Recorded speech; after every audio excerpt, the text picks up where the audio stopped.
that's the future. And General Butt, can I get you to wear a different hat for a minute? Okay. In an era where the armored brigades and the tanks are now seeming superfluous, because it's all about pressing a button and either a missile hits the other side or you send a drones.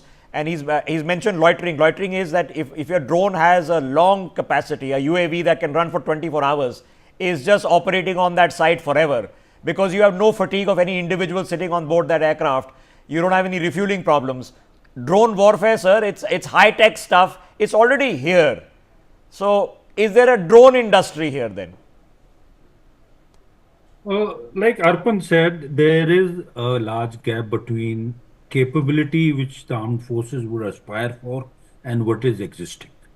And like very truly you said, the sources of most of the drones which are there belong to a country which is we are not very friendly with. We have to be what Atmanirbharta, some place where it is definitely required is in the drone sector. And that has to manifest in chipsets, batteries, motors, all the components. Yeah. So Uh, Work has started into this, and I'm very sure in a few years, with the incentives which the government is providing, we will have indigenous there are three capabilities. things you need to nail.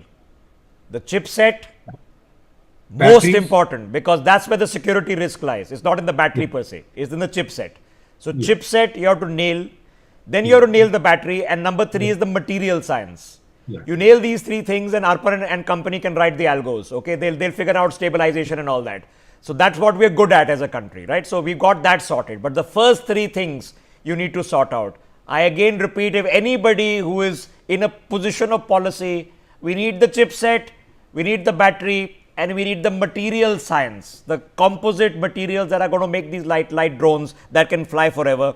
We get these three things right, the Indian entrepreneur can do the rest. One Chinese company, DJI, 70% of the global market. Those are all the cheap drones that you see operating, and they're really cheap and they're really good.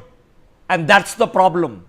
Okay, that's the problem. Cheap and good. That's the problem why BYD is outselling Tesla in the Chinese market. So now let me get a different perspective and rope back Tarun into this conversation. Tarun, do we still have him? Okay, Tarun. Now we are talking frontline sectors. Okay, now you is in a consultancy. Are you guys observing these things? Defense, space, drones, 3D printing. Are you observing these things as future sectors? No, no, definitely. See, these are the future sectors, and even in our consultancy divisions, there are separate sectors that have been kind of created, and different experts have been there to kind of address to this kind of a market.